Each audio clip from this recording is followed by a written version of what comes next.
Benjamin Glaise. 8h32, Sud Radio, parlons vrai avec mon invité politique ce matin, Edwige Diaz, députée de Gironde, vice-présidente du Rassemblement National. Edwige Diaz, bonjour. Bonjour, merci pour votre invitation. Et merci à vous d'être là dans le studio de Sud Radio. Perquisition hier matin au siège du RN après l'ouverture d'une information judiciaire il y a un an. Enquête pour financement illicite des campagnes présidentielles et législatives de 2022, européennes de 2024. Concrètement, la justice évoque des soupçons de prêts illégaux de particuliers, de surfacturation de prestations, encore de facturation de prestations fictives intégrées par la suite dans les demandes de remboursement forfaitaire par l'État des dépenses de campagne.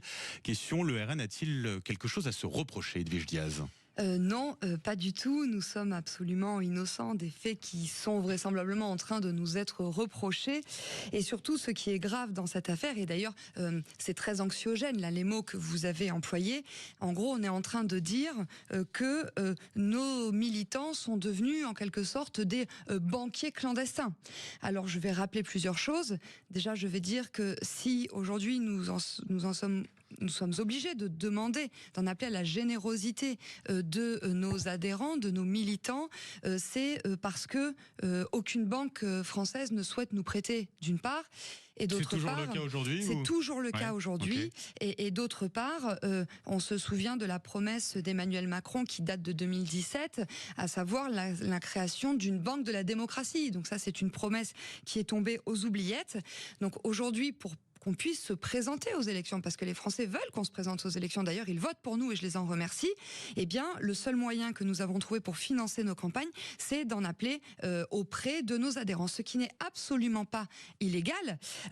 Après, il y a des règles, c'est la fameuse question du prêt habituel ou pas. Ouais, alors justement, en fait, les règles restent floues. Non, alors, exactement, parce que là, en fait, personne aujourd'hui n'est en capacité de me dire quel est l'article, de quel code d'ailleurs, qui encadrerait ces prêts de particuliers au bénéfice d'un parti politique. Qui n'est pas précis là-dessus. Exactement. Je lisais une réponse du ministère de l'Intérieur il y a quelques années.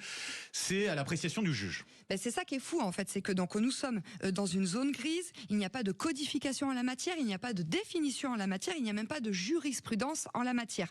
Ça veut dire qu'on ne sait pas quel serait le montant qui ferait de vous un prêteur important, ni à quelle fréquence vous prêtez de l'argent à un parti politique.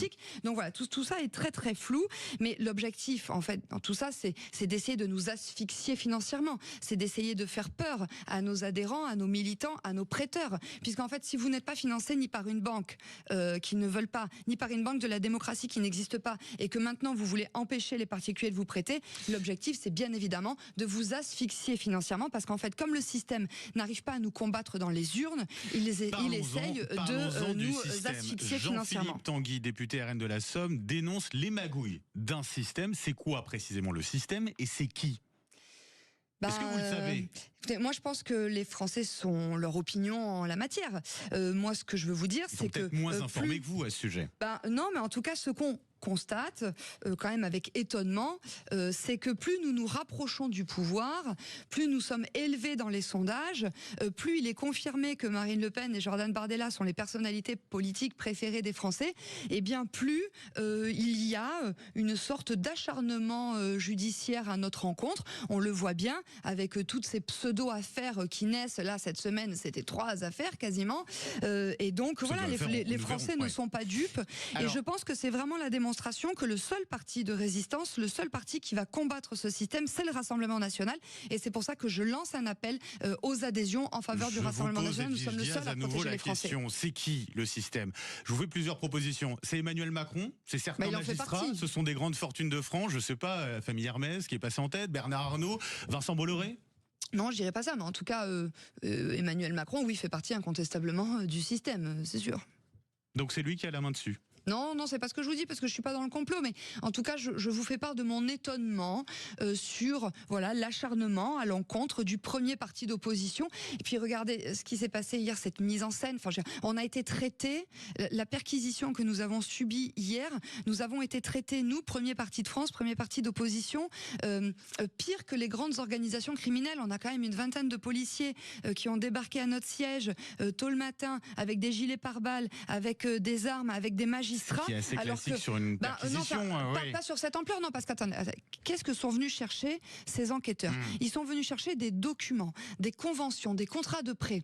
Moi, en fait, je me pose la question, pourquoi simplement la justice ne nous a pas envoyé un mail? Vous voyez, ça concerne une vingtaine de prêteurs. De la perquisition. Mais il y a pas, en fait, il y a pas de principe de perquisition. En fait, ils nous auraient dit, écoutez, on a des doutes. C'est pour voir s'il n'y a pas les documents que vous auriez pu cacher. Mais non, on va pas les cacher en fait. Alors non, c'est pas vrai en fait, parce que. Alors, attendez, juste pour que vos auditeurs comprennent. Quand vous faites une campagne électorale, tout est transparent. Quand quelqu'un vous prête de l'argent, vous faites une convention de prêt. Cette convention de prêt, vous devez l'adresser à la Commission nationale des comptes de campagne et financement public. Donc en fait, la CCN, Commission nationale des comptes de campagne et financement public, dispose déjà, de tous nos éléments. Si la justice avait des questions, elle aurait très bien pu ou demander à la Commission de lui adresser ces documents, ces papiers, ces conventions de prêt, ou alors elle nous aurait envoyé un mail et nous lui aurons bien évidemment envoyé ces documents. Mais là, ils ont décidé de sortir l'artillerie lourde, de venir au siège, de nous perquisitionner, en fait, au motif de récupérer cette vingtaine de conventions de prêt. Et bien finalement, de quoi dispose la justice aujourd'hui? Elle dispose de tout. Elle dispose de nos éléments comptables, ça qui sont publics, c'est pas le problème, mais elle dispose aussi de notre préparation du programme présidentiel. Elle dispose aussi de notre stratégie électorale. Elle connaît maintenant toutes les personnes. Oui, éventuellement nos adversaires politiques, voilà. Et surtout, elle connaît elle connaît le nom de tous nos futurs candidats, que ce soit aux élections législatives ou que ce soit aux élections municipales. Donc oui, ça pose un problème de confidentialité et de travail stratégique du parti politique, du premier parti de France. Ça veut dire que la justice, pour vous, est aux ordres de certains de vos adversaires politiques? C'est pas ce que je vous ai dit, mais regardez ce qui se passe tout le temps. Quand vous avez, très souvent, quand vous avez des dossiers qui sont entre les mains de la justice, et bien des fois vous avez des fuites. Voilà, vous avez des fuites. Ça se retrouve dans la presse et ça se retrouve forcément aussi dans les mains de vos adversaires politiques. Et donc nous, en fait, c'est ça qui nous gêne particulièrement. C'est en fait que cette perquisition a servi, je pense, de prétexte pour récupérer tout un nombre de documents. Voilà, nos mails, nos notes, la liste de nos candidats, notre ébauche de programme pour 2027, notre stratégie électorale et tous nos échanges internes. Donc ça, oui, ça pose un problème quand vous êtes dans un état de droit. Le parti d'opposition dans une vie démocratique, eh bien, doit pouvoir travailler en toute confidentialité, ce qui n'est plus le cas aujourd'hui. On n'est plus en démocratie aujourd'hui.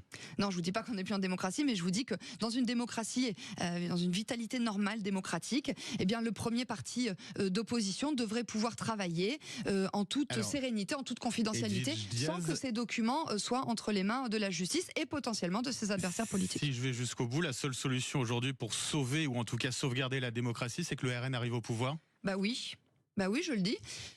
Je le dis, et d'ailleurs, c'est ce qui aurait déjà dû être le cas. Si l'année dernière, il n'y avait pas eu les magouilles honteuses entre le nouveau Front populaire et le bloc central, eh bien, Jordan Bardella disposerait d'une majorité absolue à l'Assemblée nationale. Les désistements, c'est ça dont vous parlez? Oui, je parle des désistements honteux, où vous avez des gens de la France insoumise qui ont appelé à voter pour Madame Borne, Madame 49.3, Madame Réforme des retraites.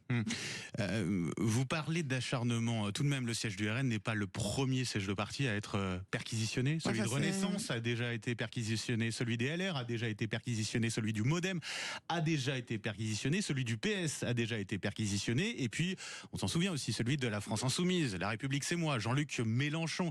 Il n'y a pas que le RN qui a été, le siège du RN qui a été perquisitionné. Non, mais ce que je veux pas en fait, c'est qu'on minimise la portée, la violence et la gravité de ce qui s'est produit hier. Je vous rappelle, en fait, c'est pour des conventions de prêt qu'on aurait pu envoyer par mail. C'est pour des faits qui ne sont pas définis par le droit. Vous voyez, là, en fait, on nous accuse de choses qui n'existent pas. Voilà, il n'y a aucun article de loi qui dit qu'un particulier ne peut pas prêter de temps en temps à un parti politique. Voilà. Et moi, voilà, en France, nous sommes. Alors, elles sont floues. Justement, donc du coup, justement, elles n'existent pas. Voilà. Vous voyez, en fait, l'article 5, l'article 5 de la Déclaration des droits de l'homme et du citoyen dispose que tout ce qui n'est pas défendu par la loi ne peut être empêché. voyez, c'est un principe de sécurité juridique. Il y a un principe de non-rétroactivité de la loi. Donc là, en fait, aujourd'hui, il n'y a pas de texte, donc on ne peut pas être accusé pour quelque chose qui n'existe pas. Voilà, et encore moins a posteriori. La Cour européenne des droits de l'homme qui a rejeté la demande de Marine Le Pen de suspendre sa peine d'inéligibilité. Seule une dissolution permettrait aujourd'hui d'obtenir un nouveau jugement de la part de la CEDH. Marine Le Pen l'a évoqué dans son tweet hier. Plus que jamais, vous espérez une dissolution aujourd'hui? Alors pour plusieurs raisons, nous espérons la dissolution. Je vais y revenir après, mais là je voudrais juste voilà, apporter des éclairages sur la décision de la CEDH d'hier. Donc en fait c'est notre référé qui a été rejeté. Bien sûr la CEDH reste saisie au fond parce que en l'état actuel de la sanction qui a frappé Marine Le Pen en matière d'inéligibilité, il n'existe pas dans le droit français de recours visant à lever l'exécution provisoire. Et vous savez que notre pire adversaire en l'espèce c'est le temps, parce que d'ici la présidentielle 2027, eh bien il est probable que toutes les voies de recours ne puissent pas être mobilisées. Voilà, c'est ça. Et après la Cour de cassation, etc. Tout ça pourrait ne pas être mobilisable d'ici la présidentielle. Donc voilà, bien sûr, donc la CEDH reste saisie au fond, et si jamais il y avait une dissolution de l'Assemblée nationale, eh bien là nous reporterions devant la CEDH un référé, parce que cela priverait Marine Le Pen de son droit essentiel, c'est du droit d'être candidate aux élections. Et sur la dissolution, vous voulez que je vous réponde du coup, si on la souhaite? Oui, bien sûr, nous souhaitons la dissolution. Pourquoi ? Parce que nous sommes dans un immobilisme paralysant, parce que l'Assemblée nationale passe son temps à délibérer sur des textes mineurs. Monsieur Bayrou ça peut passer n'arrive par pas. une censure pour forcer à la dissolution. Écoutez, ça n'est pas exclu. Elle est nous toujours verrons sur cela la table, exactement. Pas exclu, mais Exactement. Nous verrons. Nous verrons cela au moment du budget. Nous présenterons, comme l'année dernière, nos lignes rouges qui sont les mêmes que l'année dernière. Nous avions à ce titre d'ailleurs présenté un contre-budget très sérieux, et j'invite vos auditeurs à aller le retrouver. Il est sur la chaîne YouTube du Rassemblement national. Et donc en fait, nous présenterons un contre-budget. Nous présenterons nos lignes rouges. Et si le gouvernement, comme l'année dernière, décide de s'endetter, décide de diminuer le pouvoir d'achat des Français, d'augmenter les impôts, de continuer d'asphyxier les entreprises, oui, ça pourrait tout à fait passer par une censure qui devrait conduire à une dissolution. Je pense que c'est la seule véritable action nécessaire et indispensable pour relever le pays, le sortir de cette paralysie. J'aimerais qu'on ait un mot tout de même avant de terminer cet échange sur le coût de l'immigration. La commission d'enquête voulue par votre allié Éric Ciotti a été jugée recevable hier. Vous en félicitez. À quoi ça va servir concrètement selon vous? Oui, je m'en réjouis. Nous avons voté en faveur de cette proposition de résolution visant à ouvrir une commission d'enquête parlementaire sur le coût de l'immigration, parce que le coût de l'immigration, il est réel. Il y a un excellent institut qui s'appelle l'Observatoire de l'immigration et de la démographie qui estime que le coût de l'immigration s'élève à environ 40 milliards d'euros. Ça tombe bien, c'est précisément le montant des économies que cherche à réaliser le gouvernement Bayrou. Stratégie. Oui, mais il y a d'autres rapports, il y a contribuables associés aussi.